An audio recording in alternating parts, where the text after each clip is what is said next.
Hey guys, how you going? VaulSC here. Hope that you're having a good week as always. Now, down to it. If you don't want to watch the commentary of this video, that is okay. As always, there are going to be links in the video description. Number one, my map workshop mod on TTS on Steam has been updated to include 3 more of the maps for the campaign, Operation Rising Sun.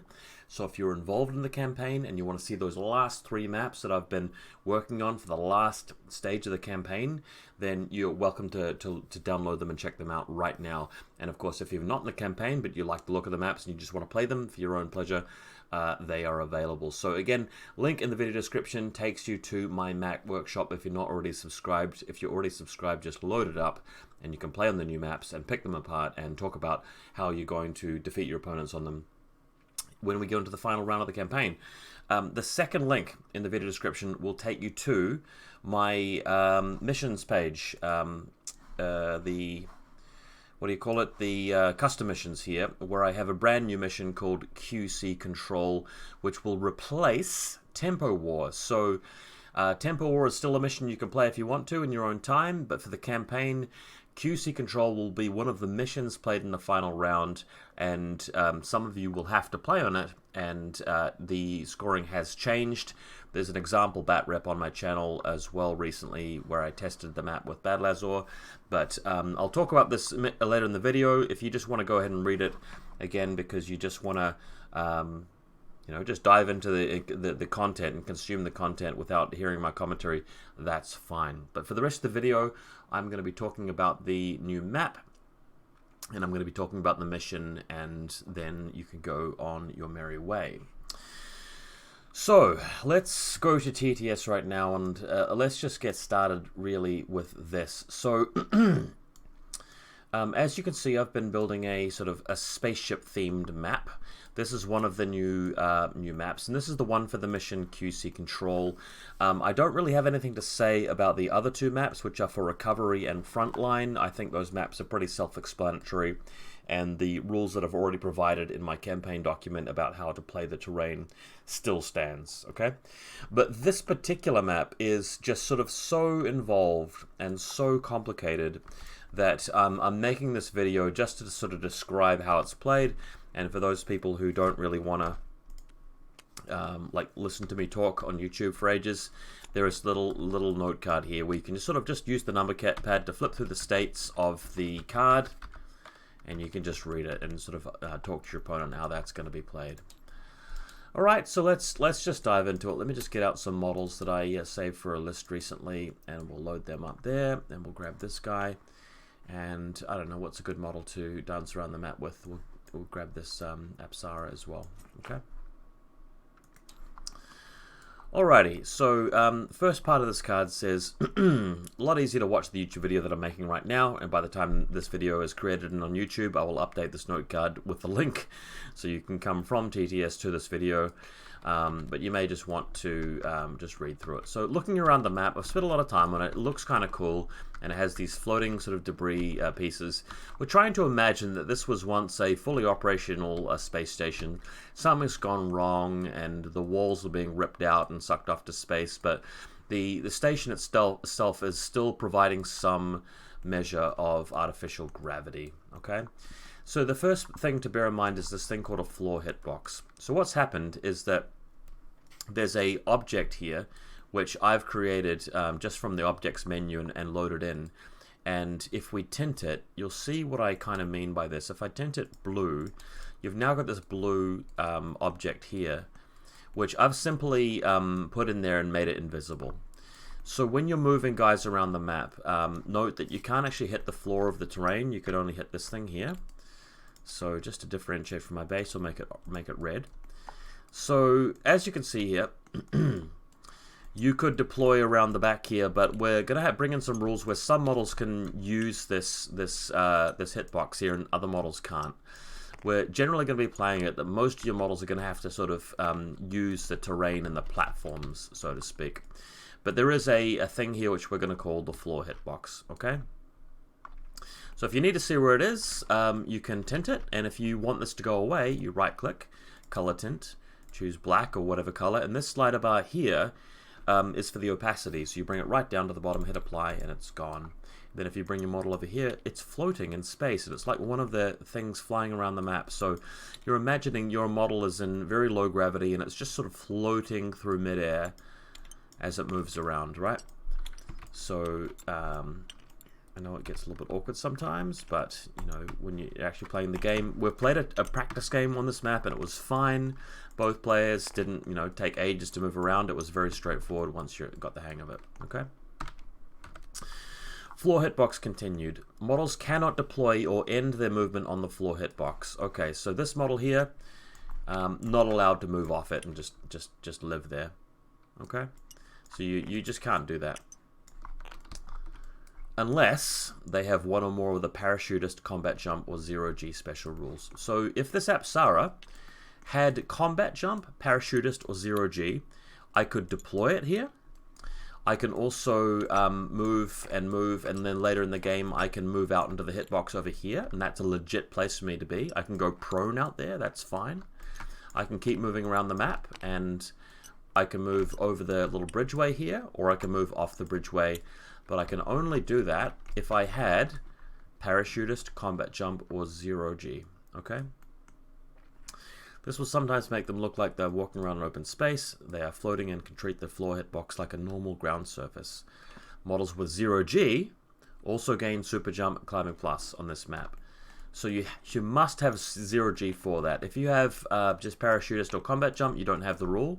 But if you have 0G, it means you can super jump up in the air a little bit. It means you can Climbing Plus onto the walls. These walls with the black strip on top of them are counted as infinitely high, so you can go part the way up, but you can't go above the roof. So imagine there's sort of a roof along there. You can't go on top of the roof. There is a restriction at the top of that wall. But there's nothing preventing you from going, for example, here, and then you super jump over to there, and then suddenly you're on the wall. I didn't do this very well because of the angle it's on. But I think you guys get the picture. So if this model has 0G, it can actually hang on to this thing, and it can actually jump up here and just sort of glue itself onto the side of this gun and operate in that fashion, right? So again, I want you guys to imagine that the tops of these little walls have roofs that can't be moved on, deployed on, or seen through. So you can't shoot into the bridge here. And that's something that's more about the terrain itself and less specific to this particular map, if that makes sense. Oh, I've unlocked my spaceship. Let's put that back into place. Cool. Let's move on. Okay. Floating. Models that are unable to deploy or end movement on the floor hitbox because they don't have the aforementioned rules are still able to benefit from the map's low gravity as follows. So long as a model starts and ends its movement on a legal surface, it can move through the airspace between platforms, including vaulting objects and windowsills. Think of it as a kind of horizontal-only super jump. So let me demonstrate what I mean by that, because the demonstration will make this a lot easier. So this spaceship, if you hover over it, it says, can deploy or end movement anywhere the model doesn't fall over. So over here, that's legal, and here, not legal, okay? So here, legal, and over this wing here, that's legal. On the side here, well, it's off the map, so you can't deploy like right off the map, but you sort of get the gist of this, right? Where is my model? Over here. So just be careful about where you're putting, guys. Like over here might not work. You've just got to find like a flat space for it to be. Anyway, back to the matter at hand. If you are here and you decide to move, and you don't have super jump, you don't have climbing plus, you don't have 0G, you don't have parachuters, you don't have combat jump, you're still allowed to move and end on top of this thing because you're floating between the objects. So this is another legal short skill. You just can't end over here unless you have one of the rules I talked about. It's about, imagine the models being able to control their spacesuit that they're wearing specifically for this mission, and you have more control over that spacesuit if you've got a little bit of a jetpack or 0G ability, parachutist, that kind of thing, right? So the parachutist, combat jump, 0G guys can go over here. Everyone else has to hop along here like they're playing Crash Bandicoot and in through here. Note that you can vault this little windowsill here. treat that as nothing, so you can go over here like that. That's legal. If you've got enough movement speed, you can go from here to here, or even if you just 4-inch speed, that's fine. You may need to be a bit quicker to get across here. And footprint size will matter. So the S3s, they can't use these little boxes. That's only for S2, S1s. But the 6.4 guys will be able to use this terrain a little bit better, right? Let's have a look at some more stuff around the map. So over here, this little cute bit here, you can't deploy down here because the hitbox is in the way, but you can deploy up here. You can go prone behind that. You can go in here. Remember that these are buildings, so you can't shoot through that window and throughout the other window. You can only shoot into this section. But if we're moving, you can start here and you can move over here. That's legal. You can move out here. That's also legal. You can move along through here. That's fine. That's fine. That's fine. And you can even move through this window here. That's fine. So as you can see, I'm making it so that the map actually allows quite a lot of mobility, despite it looking like it's very restricted. And it's actually kind of an open map because the top of the ship can see all these big angles here. So it's actually quite an expansive map and less cluttered than you'd think when you first look at it, right?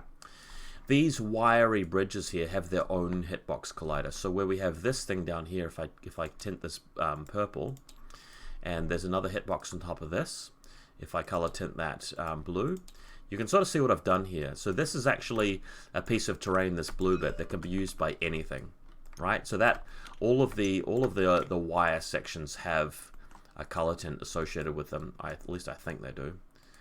Some of them don't need it, but yeah, some of the cables come quite close to the surface. So you can see what I've done. I've made these little bits and pieces all the way around the map, which you can see that have the hitbox on top of the cables, and that is there just to give the models a practical surface to walk around. But at the same time, if you're enjoying the look of the map, you can really just enjoy these cables, you know, acting as a guide for where your models can move normally. If you're a really pedantic player and you just have to see where your models can go and you want your map to look ugly, you're welcome to tint all of the hitbox sections and just play the map that way. But, you know, it's just not as fun. And if you're streaming, people are just not going to have a good time watching your game. And the game can be played perfectly fine with, you know, the invisible hitboxes. You know, there's nothing wrong with that. So I really encourage you guys to, you know, practice the map a little bit before you play on it for a serious game, and you know, take the time to look around it. More rules. Cable bridges. I think I already just talked about those. So yeah. These hitboxes, by the way, for line of sight purposes, don't count. What you see is what you get while it's completely transparent. But the hitboxes do account for movement purposes. So this guy here, this is still on the cable hitbox, so it's not actually floating until it reaches this spot here, where it's completely off the terrain. See that? So you have to sort of play around and feel for where it is.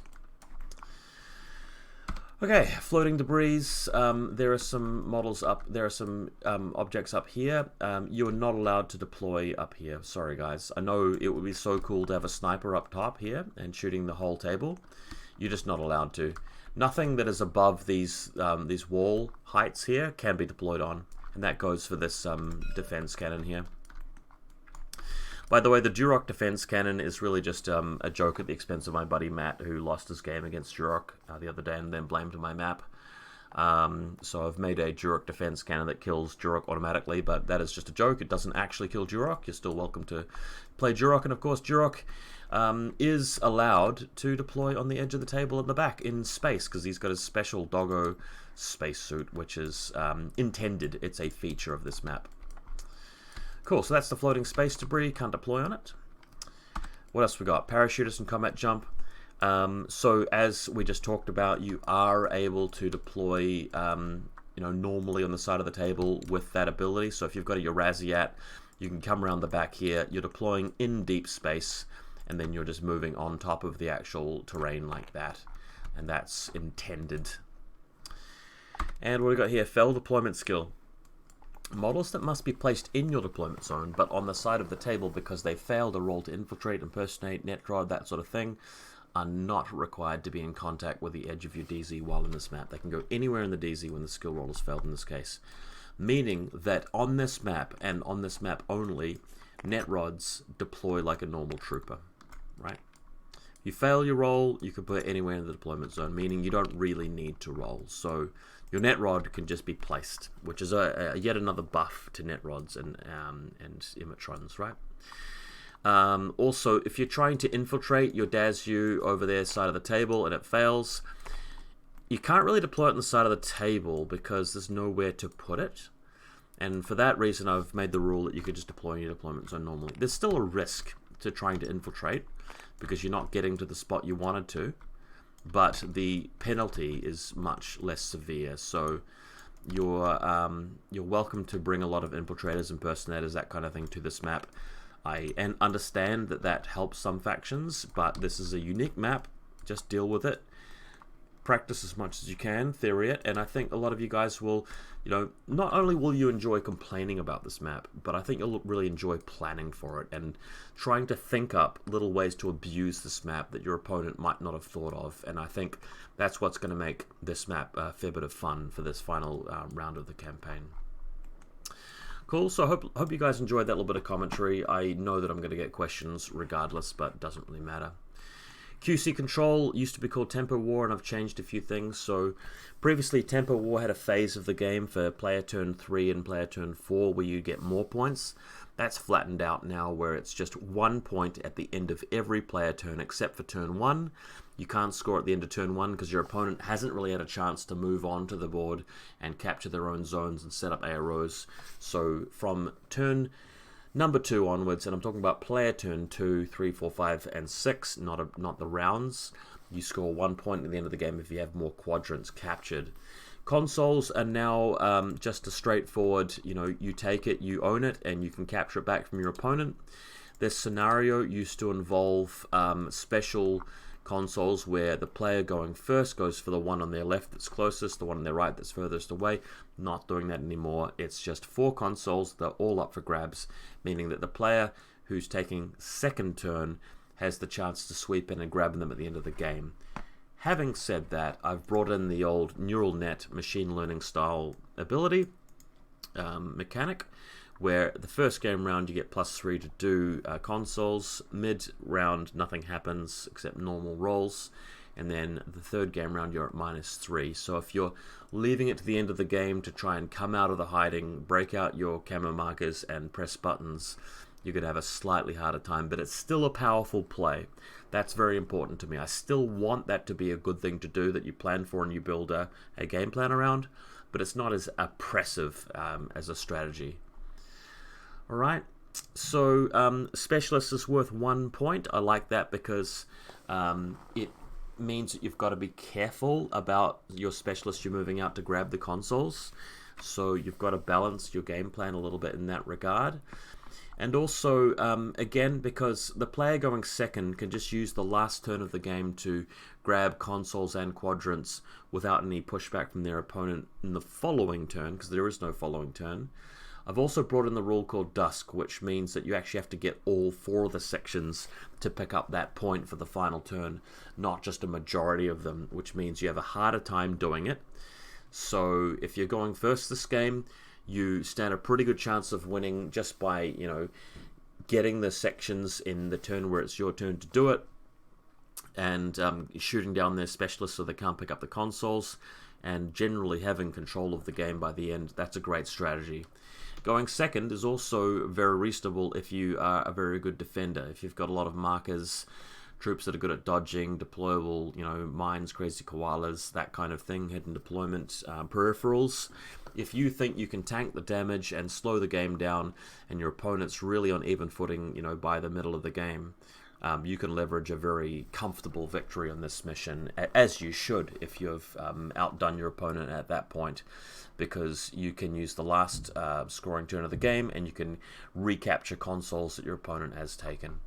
So quite proud of this mission. I think it's a very straightforwardly good Infinity mission that, should again reward multiple styles, game plans, strategies, and both players will have to work throughout the game, which is what we want. And of course, you have a very new, quirky, interesting map to test out and play that with. So I hope you guys are enjoying the campaign. I know that you're going to enjoy the final round. Let me know what you think of the maps, or not. You know, it doesn't really matter to me. The maps are out there. I'm not going to be changing them. But I personally, I'm having a lot of fun playing on them myself. So I hope you guys do as well. And I hope you guys are enjoying the campaign. I'm going to be doing a, hopefully doing a podcast with a couple of my best buddies, Bad Laser and Temporal Distortion, after the campaign. And I will be announcing a special event called Camcore After Party, which will be a TTS event that you can play in, but only if you played in this campaign, Operation Rising Sun, and only if you complete all of your matches. So it'll be a special event that you can enter, and you'll be assigned opponents and given rules and stuff and maps, but only if you complete all 4 of your games. So get out there and play your games, and I'll see you guys in a bit.